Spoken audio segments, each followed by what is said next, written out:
చిన్ననాటి నుంచి తనకు ఎయిర్ హోస్టెస్ అవ్వాలని కోరిక. కష్టపడి చివరికి తాను అనుకున్నది సాధించింది. కానీ ఆ విజయాన్ని ఆస్వాదించే అదృష్టం ఆమెకు లేకపోయింది.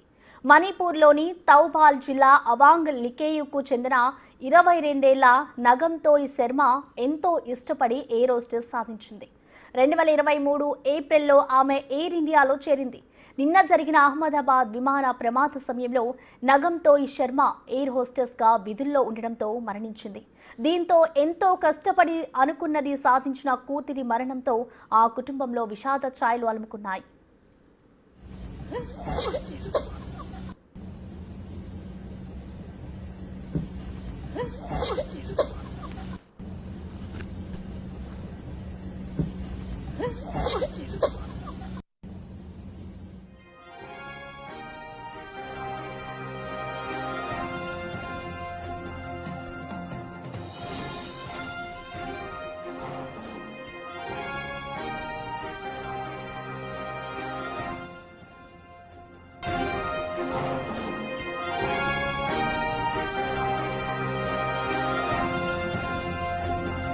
ఎయిర్ ఇండియా విమాన ప్రమాద బాధితులకు కేంద్రం అండగా ఉంటుందన్నారు ప్రధానమంత్రి నరేంద్ర మోడీ.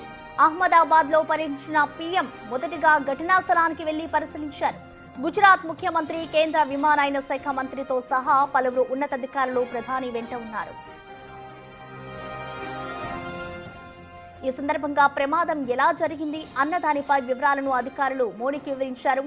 అనంతరం సివిల్ ఆసుపత్రికి వెళ్లారు ప్రధాని. క్షతగాత్రులను పరామర్శించారు. ఎవరూ అధైర్యపడవద్దని, ఈ కఠినమైన సమయంలో ప్రభుత్వం అండగా ఉంటుందని బాధితులకు ధైర్యం చెప్పారు మోడీ.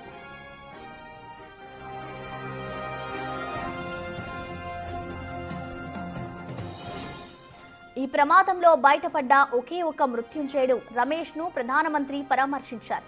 ఆరోగ్య పరిస్థితిపై ఆరా తీశారు. ప్రమాద సమయంలో ఏం జరిగిందో అడిగి తెలుసుకున్నారు. టేకాఫ్ అయిన నిమిషంలోపే ప్రమాదం జరిగిందని రమేష్ అన్నారు. తన ఎదురుగా 2 ఎయిర్ హోస్టెస్ సిబ్బంది ఉన్నారని అన్నాడు. తాను ఎలా బయటపడ్డానో నమ్మశక్యం లేదన్నారు. తాను కూర్చున్న వైపు విమానం బిల్డింగ్ ను ఢీకొట్టకపోవడం వల్లే బతికి బయటపడ్డానన్నారు.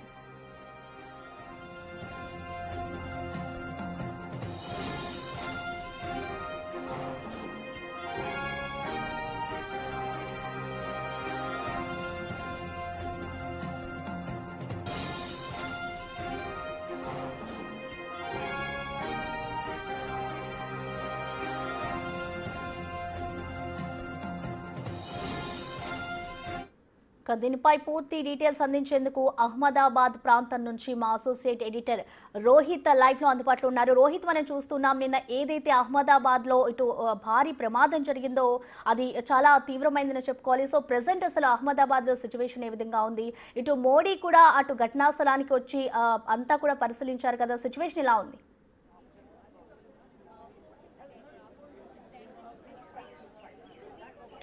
ప్రసన్న, దేశం మొత్తం ఇప్పుడు ఈ విమాన ప్రమాదం గురించే మాట్లాడుకుంటూ ఉన్నాయి.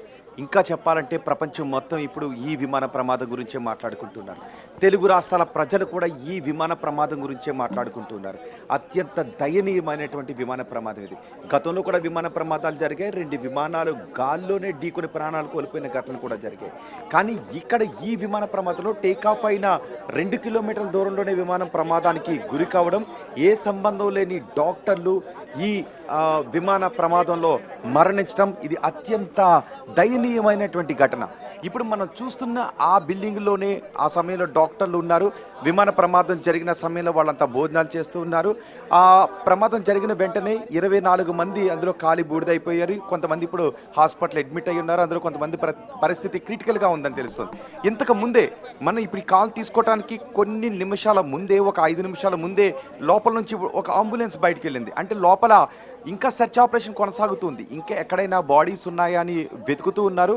ఒక బాడీని ట్రేస్ అవుట్ చేశారు. ఆ బాడీని ఇప్పుడే కొద్దిసేపటి క్రితమే అంబులెన్స్లో తీసుకుని వెళ్ళారు. ప్రధాని మోదీ కూడా ఇప్పుడు గుజరాత్లోనే ఉన్నారు, సివిల్ హాస్పిటల్లో ఉన్నారు. క్షతగాత్రులను, బాధిత కుటుంబ సభ్యులను పరామర్శిస్తూ ఉన్నారు. మీకు దేశం అండగా ఉంటుంది, మీరు ఎటువంటి ఆందోళన చెందనవసరం లేదని చెప్తున్నారు. సో ఈ ప్రమాదం ఎలా జరిగిందో మనం చూసాం. కానీ ఎందుకు జరిగిందో మాత్రం తెలియడం లేదు. ఈ ప్రమాదం ఎలా జరిగింది అని ఆశ్చర్యాన్ని వ్యక్తం చేస్తున్నారు. నిజానికి విమాన ప్రమాదాలు జరగడానికి చాలా కారణాలు ఉంటాయి. చాలా దూరం ప్రయాణించిన తర్వాత వాతావరణంలో వచ్చేటటువంటి మార్పులు, విపరీతమైన టర్బులెన్స్ కారణంగా విమాన ప్రమాదాలు జరగవచ్చు, పక్షులు ఢీకొట్టడం కారణంగా ప్రమాదాలు జరగవచ్చు, లేదంటే కొన్ని గంటలు ప్రయాణించిన తర్వాత ఏదైనా సాంకేతిక లోపం తలెత్తడం ద్వారా ప్రమాదం జరగవచ్చు. ఇలా ఏదైనా కారణం చేత ప్రమాదం జరగవచ్చు. కానీ ఇది అహ్మదాబాద్ ఎయిర్పోర్ట్ నుంచి టేక్ ఆఫ్ తీసుకున్న తర్వాత కేవలం 2 కిలోమీటర్ల దూరంలోనే ప్రమాదం ఎలా జరిగింది, ఎందుకు జరిగింది, ఎలా జరిగిందో మనం చూసాం. టేక్ ఆఫ్ తీసుకుంది, ఆ తర్వాత వెంటనే విమానం ఇక పైకి ఎగరలేకపోతుంది. మళ్ళీ ఆ రన్వే దాటి 2 కిలోమీటర్ల దూరం వచ్చిన తర్వాత ఆ మెడికల్ కాలేజ్ హాస్టల్స్ పై పడిపోయింది. సో ఇప్పుడు డీజీసీఏ విచారణ జరుపుతూ ఉంది. ఈ ఏవియేషన్కి సంబంధించిన అన్ని డిపార్ట్మెంట్లు ఈ దర్యాప్తు చేస్తూ ఉన్నాయి. అంతేకాదు విదేశాలకు చెందిన ఏవియేషన్ డిపార్ట్మెంట్లు కూడా ఇక్కడికి వస్తున్నాయి. బ్రిటన్ ఏవియేషన్ డిపార్ట్మెంట్ కూడా ఇక్కడికి వచ్చి దర్యాప్తు చేస్తుంది. కానీ ఇది పైలట్ కంట్రోల్ చేయలేని ఏదో లోపం తలెత్తింది. పైలట్ చేతుల్లో లేని లోపం విమానం బయలుదేరిన వెంటనే తలెత్తింది. 2 ఇంజన్లు కూడా షట్ ఆఫ్ అయిపోయాయి. దానికి కారణం ఏంటి? నిజంగా విమానాన్ని చెక్ చేయలేదా? అహ్మదాబాద్ ఎయిర్పోర్ట్లో విమానాన్ని చెక్ చేయకుండానే, సర్టిఫై చేయకుండానే, ఫిట్నెస్ సర్టిఫై చేయకుండానే విమానాన్ని టేకాఫ్ చేశారా? నిజానికి ఫిట్నెస్ సర్టిఫై చేయకపోతే పైలట్లు అసలు విమానాన్ని తీసుకోరు, విమానాన్ని టేకాఫ్ చేయరు. సరైన రెస్ట్ లేకుండా ఉన్నా కూడా వాళ్ళు విమానాన్ని టేకాఫ్ తీసుకోరు. వాళ్ళ టైం అయిపోయి డ్యూటీ టైం అయిపోయింది అంటేనే పైలట్ విమానాన్ని తీసుకోడు. కానీ ఇక్కడ నిజంగా సర్టిఫై చేయకుండా పైలట్ విమానాన్ని తీసుకున్నాడా, టేకాఫ్ చేశాడా, ఫిట్నెస్ సర్టిఫికేట్ చెక్ జరిగిందా లేదా అన్న డౌట్స్ కూడా వస్తున్నాయి. ఎందుకంటే వెంటనే 2 ఇంజన్లు కూడా ఫెయిల్ కావటం. సో ఇప్పుడు దర్యాప్తు బృందం విచారించిన తర్వాత అసలు కారణాలు తెలిసే అవకాశం ఉంటుంది. అంతేకాదు ఇప్పుడు బ్లాక్ బాక్స్, విమానానికి వెనుక భాగంలో బ్లాక్ బాక్స్ ఉంటుంది. ఆ బ్లాక్ బాక్స్ ఇప్పుడు చాలా కీలకం. బ్లాక్ బాక్స్ని ఇప్పటికే రిసీవ్ చేసుకున్నారు. సుమారు 28 గంటల నుంచి 40 గంటల లోపులోనే, ఒకసారి 30 గంటల్లోనే ఆ బ్లాక్ బాక్స్ని డీకోడ్ చేస్తారు. ఆ బ్లాక్ బాక్స్ని డీకోడ్ చేసిన తర్వాత అందులో సరిగ్గా ప్రమాదం జరుగుతూ ఉన్న సమయంలో పైలట్ ఏం మాట్లాడాడు, ఏటీసీతో ఏం కమ్యూనికేట్ చేయాలనుకున్నాడు. నిజానికి మేడే అని 3 సార్లు పైలట్ అన్నాడు. హై ఫ్రీక్వెన్సీతో రేడియో తరంగాలను పంపిస్తారు. దాన్ని ఏటీసీలో ఉన్న వాళ్ళు తీసుకుని వెంటనే కావాల్సిన సహకారాన్ని అందించడానికి అన్ని డిపార్ట్మెంట్లు కూడా అలర్ట్ చేస్తారు. కానీ ఇక్కడ కేవలం విమానం 600 అడుగుల పైకి వెళ్ళింది. అప్పుడే టేకాఫ్ తీసుకుంటూ ఉన్న సమయంలో మేడేని అనౌన్స్ చేశాడు. ఆ తర్వాత ఏటీసీ వెంటనే రియాక్ట్ అవడానికి ట్రై చేసిన విమానంతో సంబంధాలు తెగిపోయింది. ఆ సమయంలో లోపలున్న పైలట్ ఏటీసీతో ఏం చెప్పాలనుకున్నాడు అనేది ఆ బ్లాక్ బాక్స్ని డీకోడ్ చేస్తే మాత్రమే తెలుస్తుంది. సో బ్లాక్ బాక్స్ని డీకోడ్ చేయడానికి మరికొన్ని గంటల సమయం పట్టే అవకాశం ఉంది. బహుశా ఈరోజు రేపట్లోనే బ్లాక్ బాక్స్ని డీకోడ్ చేసే అవకాశం ఉంది. ఇప్పటికే ప్రధానమంత్రి ఇక్కడికి వచ్చి అధికారులతో మాట్లాడుతూ ఉన్నారు. విచారణ పూర్తి స్థాయిలో జరగాలి, నిష్పాక్షికంగా జరగాలి, 360 డిగ్రీస్ విచారణ జరగాలి అని. సో విచారణ జరిగిన తర్వాత బాధ్యులను కఠినంగా శిక్షించే అవకాశం ఉంది. బాధ్యులు ఎవరో తెలిసే అవకాశం ఉంది. మరోవైపు ఇక్కడ ఈ సివిల్ హాస్పిటల్ దగ్గర పరిస్థితి చూస్తే చాలా దయనీయంగా ఉంది. తమ వాళ్ళను కోల్పోయిన వాళ్ళ కుటుంబ సభ్యులు అక్కడికి వచ్చి ఆర్తనాదాలు చేస్తున్నారు, గగ్గోలు పెడుతున్నారు. ప్రయాణికుల కుటుంబ సభ్యులే కాదు, డాక్టర్లు చదివించాలి అని తమ బిడ్డలను వైద్య వృత్తిలోకి పంపించి తమ బిడ్డలు మంచి డాక్టర్లు అయ్యారు అని వాళ్ళ తల్లిదండ్రులు, వాళ్ళ కుటుంబ సభ్యులు ఆనందంగా ఉన్నటువంటి సమయంలో 24 మంది వైద్య సిబ్బందిని ఈ ప్రమాదం పొట్టన పెట్టుకోవటం మరో కోణంలో అత్యంత విషాదం. ఏ సంబంధం లేని వాళ్ళని ఈ డాక్టర్లు ఈ ప్రమాదంలో మరణించడం. నిజానికి ఈ బిల్డింగ్కి ఇక్కడ 4 బ్లాక్స్ ఉన్నాయి. ఈ 4 బ్లాక్స్కి కొంచెం అటు ఇటులో ఈ ప్రమాదం కనుక జరిగి ఉంటే, అంటే ఇంకొక 2 నిమిషాలు ముందు తర్వాత ఈ ప్రమాదం జరుగుంటే దీని తీవ్రత ఇంకా ఎక్కువగా ఉండేది. జనాలు వెళ్తున్నటువంటి రోడ్లపైనో లేదంటే ఇంకా ఎత్తైనటువంటి బిల్డింగ్స్ ఉన్నాయి, అపార్ట్మెంట్స్ ఉన్నాయి, వాటిపైనో ఈ విమానం పడి ఉంటే దాని తీవ్రత ఇంకా చాలా ఎక్కువగా ఉండేది. ఇప్పుడు అదే భయాందోళన వ్యక్తమవుతుంది. నా వెనక కూడా మీరు చూడొచ్చు, మొత్తం మీడియా అంతటినీ కూడా ఇక్కడ ఆపేశారు. ఇప్పుడు నేను ఉన్న ఈ ఏరియాలో మీడియా సిబ్బంది అంతా కూడా ఇక్కడే ఉన్నారు, పోలీస్ సిబ్బంది అంతా ఇక్కడే ఉన్నారు. ఆ బిల్డింగ్స్ అవే. అంబులెన్స్ కూడా ఇక్కడికి వచ్చింది. ఇక్కడ నుంచి అంబులెన్స్ వెళ్తుంది. ఇంతకుముందు మాత్రం లోపల నుంచి ఒక అంబులెన్స్ని తీసుకుని వచ్చారు. ఆ అంబులెన్స్లో బాడీ ఉంది. ఇంకా ఇక్కడ అంబులెన్స్లు కూడా ఉన్నాయి. అంటే రాత్రే మొత్తం బాడీస్ అన్నింటినీ తీసుకుని వెళ్ళిపోయారంటూ అంటూ ఉన్నారు. కానీ ఇక్కడికి ఇంకా అంబులెన్స్ వస్తున్నాయి. అంటే లోపల ఇంకా సెర్చ్ ఆపరేషన్ జరుగుతుంది. డాగ్ స్క్వాడ్తో కూడా సెర్చ్ ఆపరేషన్ చేస్తున్నారు. ఎక్కడైనా మాంసపు ముద్దలు ఏమన్నా ఉన్నాయా, శరీర అవయవాలు ఏమన్నా ఉన్నాయా అని లోపలంతా సెర్చ్ చేస్తున్నారు. ఏదైనా ఆచూకీ దొరికినా, ఆనవాళ్ళు దొరికినా, మాడిపోయినటువంటి స్థితిలో ఉన్నప్పటికీ కూడా ఈ అంబులెన్స్లో వాటిని పంపిస్తున్నారు. ఇప్పుడు చూడండి ఒకసారి, ఇదిగో 2 అంబులెన్స్లు ఇక్కడికి వచ్చాయి. 2 అంబులెన్స్లు ఇక్కడికి వచ్చాయి. అంటే లోపల ఇంకా ఏదో బాడీ ట్రేస్ అయింది అనే డౌట్స్ వస్తున్నాయి. అందుకే ఎవరిని కూడా లోపలికి వెళ్ళనివ్వట్లేదు. అంతా కూడా అక్కడ ఎలా ఉందంటే ఆ విమాన శిథిలాలు చల్లాచెదురుగా పడిపోయి ఆ బిల్డింగ్ శిథిలాలు పడిపోయి అంతా కూడా హృదయ విదారకంగా ఉంది. సో ఇప్పుడు సెర్చ్ చేసే కొద్దీ ఏదైనా ఒక బాడీ చిన్న పార్ట్ దొరికినా, అంటే మొత్తం అంతా బాడీ కాలిపోయి ఉండొచ్చు, ఏదో చెయ్యో ఏదో ఒకటి మిగిలి ఉండొచ్చు. సో అలాంటి వాటిని కూడా తీసుకుని వెళ్ళి అంబులెన్స్లో తీసుకుని వెళ్ళి ఈ సివిల్ హాస్పిటల్లో భద్రపరుస్తున్నారు. కుటుంబ సభ్యులు వస్తే డిఎన్ఏ పరీక్షలు చేశారు. డిఎన్ఏ పరీక్షలు జరిపి వాళ్ళ కుటుంబ సభ్యులకు ఆ బాడీలో మిగిలినటువంటి దొరికినటువంటి ఏదో పార్ట్ను అప్పగించడానికి కూడా కొన్ని రోజుల సమయం పట్టే అవకాశం ఉంటుంది. ఏకంగా 265 మందికి సంబంధించిన దేహాలను డిఎన్ఏ టెస్ట్ చేసి వాళ్ళ కుటుంబీకులకు అప్పగించాలి. కాబట్టి ఇప్పటికీ అంబులెన్స్లు రావడంతో లోపల మరో బాడీ ఏదైనా ట్రేస్ అయి ఉంటుందనే అనుమానం వ్యక్తమవుతుంది. చూడొచ్చు లోపల జేసీబీల సాయంతో. అదిగో మన కెమెరా పర్సన్ సురేష్ కొంచెం పైకి ఆ కెమెరాని తీసుకుని వెళ్ళి అక్కడ చూస్తూ ఉంటే జేసీబీలతో వర్క్ చేశారు. ఇంతవరకు ఆ లోపల జేసీబీలు కూడా కనబడుతూ ఉన్నాయి. ఎందుకంటే ఆ బిల్డింగ్ శిథిలాలు కూలిపోయాయి. ఆ శిథిలాల్లోనే విమానం ఇరుక్కుపోయింది. కాబట్టి ఆ శిథిలాలను పక్కకు తొలగించి, ఆ విమాన శిథిలాలను కూడా పక్కకు తొలగించి దానిలో ఏదైనా మాంసపు ముద్దల రూపంలో చాలామంది పూర్తిగా కాలిపోయారు.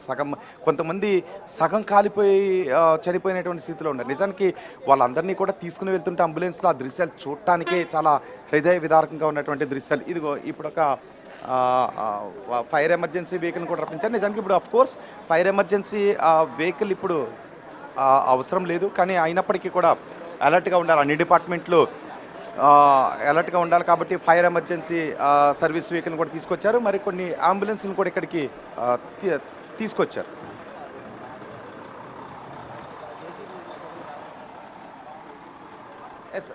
లోపల ఒక జేసీబీలో నుంచి కొంచెం పొగలేదో వచ్చిందని చెప్తున్నారు. వర్క్ చేస్తున్న జేసీబీలో నుంచి, అందుకే ఫైర్ ఇంజిన్స్ కూడా తీసుకొచ్చారు. బహుశా జేసీబీ కూడా ఇప్పుడు అగ్ని ప్రమాదం ఏదో సంభవించిందనే అనుమానాలు వ్యక్తమవుతున్నాయి. ఒకవేళ ఆ ప్రమాద తీవ్రత పెరగకుండా ఉండటానికి ఈ ఫైర్ ఇంజన్స్ని తీసుకొస్తున్నట్టుగా తెలుస్తుంది. జేసీబీలో నుంచి పొగలు వస్తున్నాయి, కానీ లోపలికి మాత్రం ఎవరిని కూడా వెళ్ళనివ్వడం లేదు. ఒకవేళ లోపలికి వెళితే అక్కడున్న హృదయ విదారక దృశ్యాలకు సంబంధించి ఏ విషయం బయటకు వస్తుందోననే అనుమానం ఇటు ప్రభుత్వ వర్గాల్లో కూడా ఉంది. అందుకే మీడియాను ఒక చోట ఆపేశారు. పోనీ ఇక్కడికి వచ్చి లోపల ఇది ఆపరేషన్ జరుగుతోందని ఎవరు కూడా బ్రీఫింగ్ ఇవ్వట్లేదు. కానీ లోపల నుంచి వచ్చేటటువంటి పోలీసుల్ని మనం పర్సనల్గా అడుగుతున్నాం, ఏంటి లోపల సిచ్యువేషన్ ఏంటో చెప్పండి అంటే, ఇప్పుడే ఒక పోలీస్ అధికారి మనకి ఎక్స్క్లూజివ్గా కొన్ని విజువల్స్ ఇప్పుడే ఒక 10 నిమిషాల క్రితం నేను తీసిన విజువల్స్ ఇవ్వు అని మనకి షేర్ చేశారు. ఆ విజువల్స్ కూడా ఇప్పుడు నేను మీకు పంపిస్తాను. అవి కేవలం బిగ్ టీవీ దగ్గర మాత్రమే ఉన్న విజువల్స్ అవి. మరి కొద్దిసేపట్లో ఒక పోలీస్ అధికారిని ఆయన కూడా పర్సనల్గా అడిగితే వాళ్ళ ఉన్నతాధికారులు లేకుండా చూసి వాటిని మనకి ఇచ్చారు. సో మనం వాటిని కూడా ఇప్పుడు ఎక్స్క్లూజివ్గా మనం అందించబోతున్నాం. సో ప్రధాని మోదీ మాత్రం ఇక్కడికి కొద్దిసేపటి క్రితం ఇక్కడికి వచ్చిన తర్వాత ఆయన సివిల్ హాస్పిటల్కి వెళ్ళారు. ఏవియేషన్ మినిస్టర్ రామ్మోహన్ నాయుడు కూడా ఇక్కడికి వచ్చారు. పరిస్థితిని ఆయన స్వయంగా ఎప్పటికప్పుడు పర్యవేక్షిస్తూ ఉన్నారు. ఆయన స్వయంగా పరిస్థితిని పర్యవేక్షిస్తూ తీసుకోవాల్సిన సహాయక చర్యల గురించి, వైద్యం అందుతున్న విషయం గురించి వాకప్ చేస్తున్నారు. ఇప్పుడు కొంచెం హడావుడి కనిపిస్తుంది. మళ్ళీ పోలీస్ అధికారులు కూడా ఇక్కడికి వచ్చారు. అంటే బాడీ ఏదైనా లోపల దొరికినప్పుడు కొంచెం హడావుడి కనిపిస్తూ ఉంది. అంబులెన్స్లో ఆ బాడీని బయటికి పంపిస్తున్నారు. సో ఇక్కడ మాత్రం ఇలాంటి ఉత్కంఠ కనిపిస్తుంది. అంటే మళ్ళీ ఏ బొగ్గుగా మారిపోయిన బాడీ ఎక్కడ ఏ పక్కన ట్రేస్ అవుతుందో అని వెతుకుతూ ఉన్నారు. మరోవైపు సివిల్ హాస్పిటల్ దగ్గర ఉన్న వాళ్ళు మాత్రం ఓదార్చడం ఎవరి తరం కూడా కావట్లేదు. దేశ చరిత్రలోనే అత్యంత విషాదాన్ని నింపిన విమాన ప్రమాదాల్లో ఇది. ఇక్కడ సంబంధం లేని డాక్టర్లు బిల్డింగ్ పై పడటంతో, ఏ సంబంధం లేదు వాళ్ళకి ఆ విమాన ప్రయాణంతో కానీ విమానాశ్రయంతో కానీ ఎటువంటి సంబంధం లేని పరిస్థితుల్లో ఈ డాక్టర్లు మృత్యువాత పడటం మరింత ఆందోళన కలిగిస్తుంది. Prasanna. Right Rohit, thank you.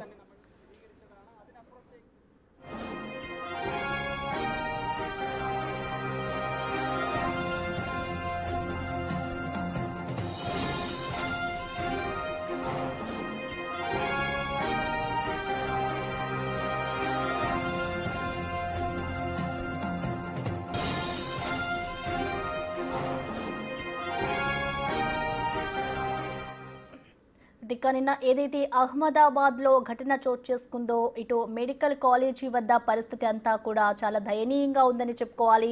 ఇటు ఘటనా ప్రాంతాన్ని ఇప్పటికే ప్రధాని నరేంద్ర మోడీ కూడా సందర్శించారు. అసలు ఈ ప్రమాదం ఎలా జరిగింది, ప్రమాదానికి సంబంధించి కారణాలు ఏంటి అనే దానిపై అయితే అక్కడ ఉన్న అధికారులంతా కూడా ఆయనకి వివరించడం కూడా జరిగింది. ఇటు ప్రస్తుతం మనం చూసుకోవచ్చు ప్రమాదానికి సంబంధించి ఇందులో చాలా మంది ప్రయాణికులు కూడా మరణించారు. అలాగే ఇటు మెడికల్ విద్యార్థులు కూడా మరణించారు. మరికొంతమంది ఇటు హాస్పిటల్స్లో వైద్యానికి సంబంధించి కూడా వాళ్ళు పరీక్షలు చేయించుకుంటూ ఉన్నారు.